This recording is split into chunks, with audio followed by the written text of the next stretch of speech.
आज का जो आपका टॉपिक है वह है important conclusions from model of particle in one dimensional box. तो फर्स्ट पॉइंट उसमें ये आता है हमारे पास quantization of energy of particle. तो एनर्जी हमारे पास क्या होती है वन डायमेंशनल बॉक्स की, E equal to N square s square upon में 8ma स्क्वेयर। इस इक्वेशन में H M और A ये हमारे पास कांस्टेंट है। तो एनर्जी किस पे डिपेंड कर रही है? इंटीजर्स पे डिपेंड कर रही है, एन पे डिपेंड कर रही है। एन यहाँ पे हमारे पास 1 2 3 एंड सो ऑन हो सकता है।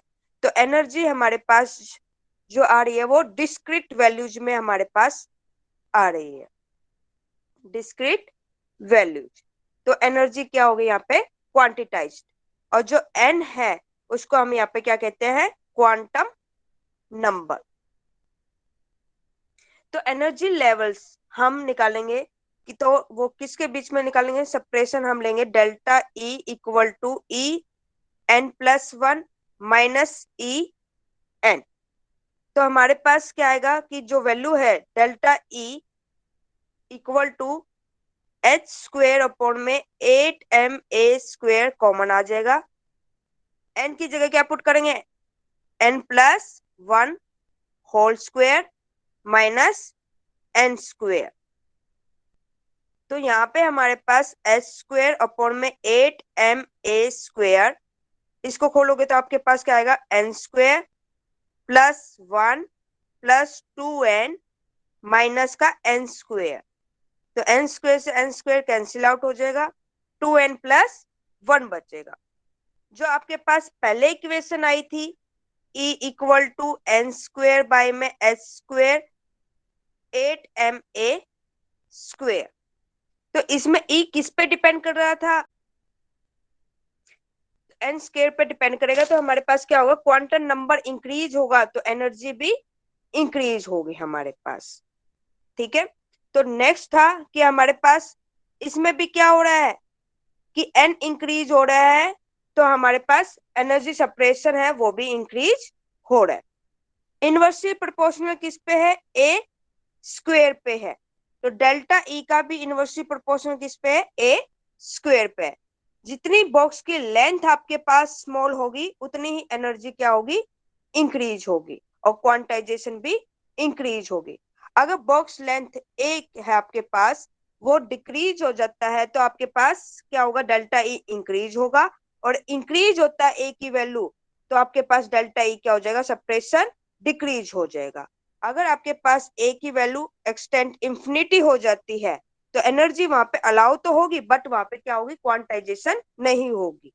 ठीक है। तो डेल्टा ए किसके इनवर्सली प्रोपोर्शनल है? एक मास के भी इनवर्सली प्रोपोर्शनल है। जितना मास आपका बॉडी का ज्यादा होगा तो एनर्जी सेपरेशन कम होगी, और एनर्जी सेपरेशन कम होगी तो आपके पास मास ज्यादा, मास कम तो एनर्जी सेपरेशन ज्यादा। ठीक है, इनवर्सली प्रोपोर्शनल है। सेकंड आपके पास characteristics of wave function. Psi की वैल्यू हमारे पास क्या आई थी? √2/a sine n π/a into में x। तो हमने क्या किया कि इसमें जो सिमेट्री होती है वेव फंक्शन की, अगर आपके पास ओड वैल्यूज आए जैसे psi1 आए, psi3 आए या psi5 आए, वो कौन से होते हैं? सिमेट्रिक। उसमें आपके पास रूल क्या फॉलो करेगा कि साई एक्स किसके इक्वल आएगा? साई माइनस एक्स के इक्वल आ जाएगा। अगर आपके पास इवन वैल्यूज आए जैसे psi2 psi4 psi6, वो होते हैं एंटी सिमेट्रिक।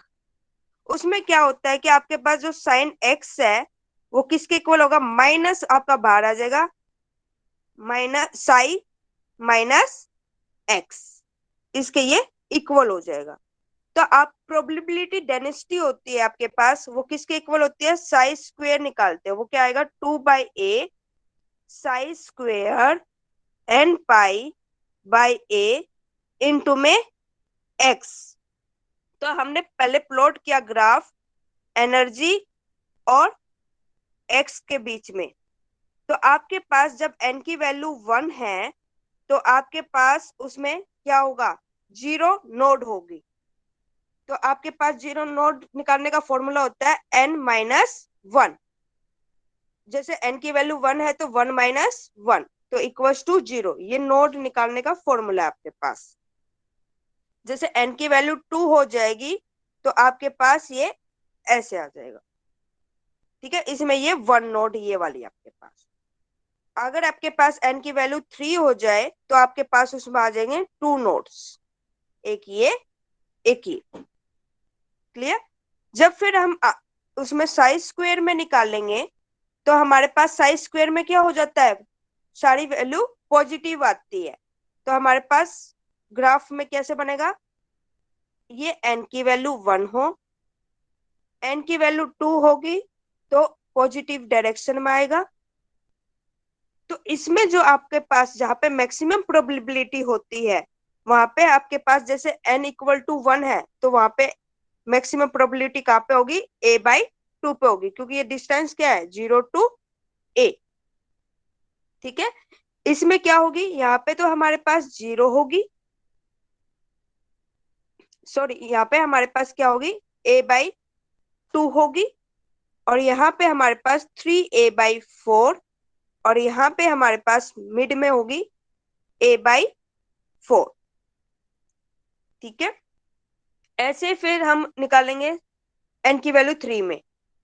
n की वैल्यू 3 में हमारे पास होएगी वैल्यू ऐसे ही फिर। ठीक है, तो साइज स्क्वायर हमें क्या कहता है कि ऑलवेज पॉजिटिव वैल्यू होगी, तो प्रोबेबिलिटी आपके पास कर्व्स क्या देगा, ऑलवेज सिमेट्रिक देगा with respect to the centre of the box. Next आता है आपके पास 0 पॉइंट एनर्जी पार्टिकल की। आपके पास वैल्यू क्या होती है एनर्जी की, E=n²h²/में 8ma²। अगर n की वैल्यू 0 हो जाए तो आपके पास साई की वैल्यू क्या होती है, 0 होती है, तो यहाँ पे ये पॉसिबल नहीं है। तो आप n की वैल्यू क्या पुट करोगे, यहाँ पे 1 पुट करोगे। तो आपके पास जो 0 पॉइंट एनर्जी होगी n की वैल्यू 1 पुट करके वो क्या आएगी, h²/में 8ma²। इसको कहते हैं हम 0 पॉइंट एनर्जी। ओके, तो इसमें हम क्या करते हैं कि जो एनर्जी है वो हमारे पास एग्जैक्ट हम इसमें डिटरमाइन नहीं कर सकते, अनसर्टेनिटी आ जाती है।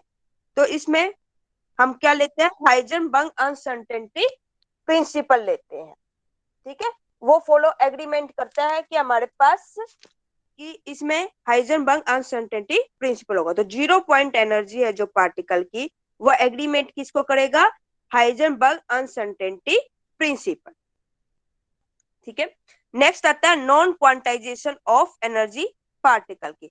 अगर हम वॉल्स हैं जो बॉक्स की, ये बॉक्स की वॉल्स थी, ये रिमूव्ड कर दे तो पार्टिकल आपका फ्री मूव कर सकता है, तो उसमें पोटेंशियल ऑफ एनर्जी क्या हो जाएगी, 0 हो जाएगी अगर हमने इस वॉल्स को भी रिमूव्ड कर दिया। ठीक है, तो हमारे पास कोई भी बाउंड्री की कंडीशंस एप्लीकेबल नहीं होगी। तो हमारे पास जो साई था, सॉल्यूशन आया था एक जनरल सॉल्यूशन, वो क्या आया था, a sin kx plus b cos kx। तो उसमें a b और k ये कॉन्स्टेंट्स हैं, इनकी कोई भी आपके पास वैल्यू हो सकती है। तो एनर्जी की वैल्यू क्या थी, यहाँ से हमारे पास n²h²/में 8ma²। तो हम वोल्स को रिमूव कर रहे हैं तो a एक्सटेंड टू इंफिनिटी, तो e भी क्या आएगा, एक्सटेंड टू 0। तो एनर्जी डिफरेंस होगा जो आपके पास दो कंस्टेंट्स एनर्जी लेवल्स के बीच में, वो भी क्या करेगा, एक्सटेंड टू 0। जैसे En-1 divide by En extend to 0।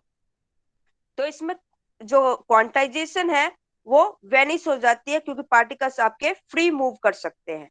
तो इसमें जो एनर्जी है फ्री पार्टिकल में इज नॉट क्वांटिटाइज्ड। नेक्स्ट आपके पास है calculation of expectation values of dynamical variables. आपके पास जो अगर बोर्न इंटरप्रिटेशन वेव फंक्शन के अकॉर्डिंग चलते हैं तो हमारे पास साई वेव फंक्शन है जो आपके पास साई स्क्वायर, वो क्या होता है, probability of finding a particle in a one dimensional box. तो उसकी वैल्यू क्या होती है हमारे पास, P x d x equal to psi of x psi of star x d x. तो ये जो लार्ज नंबर हम मेजरमेंट करते हैं तो वो डायमिकल क्वांटिटी पे करते हैं, जैसे पोजीशन होगी हमारे पास, मोमेंटम हो गया, ठीक है। तो इसमें हम इसकी मीन वैल्यू को लेते हैं, क्योंकि ये हम इसकी अनसर्टेनिटी पोजीशन हो जाती है। तो हमारे पास एक्सपेक्टेशन वैल्यू क्या होती है, A operator integrate minus infinity to infinity psi star A operator psi d x divide by minus infinity to infinity psi star psi d x. Normalization condition होगी, equal हो जाएगा 1 के इक्वल हो जाएगा। तो जो ये हमारे पास एक्सपेक्टेशन वैल्यू है वो यूज की जाती है uncertainty in position and momentum of the particle in one dimensional box. तो ये हमारे पास अनसर्टेनिटी प्रिंसिपल को फॉलो करता है। यहाँ पे हमारे पास अनसर्टेनिटी प्रिंसिपल है वो क्वांटम मैकेनिकली वेरीफाई आउट हो गया यहाँ।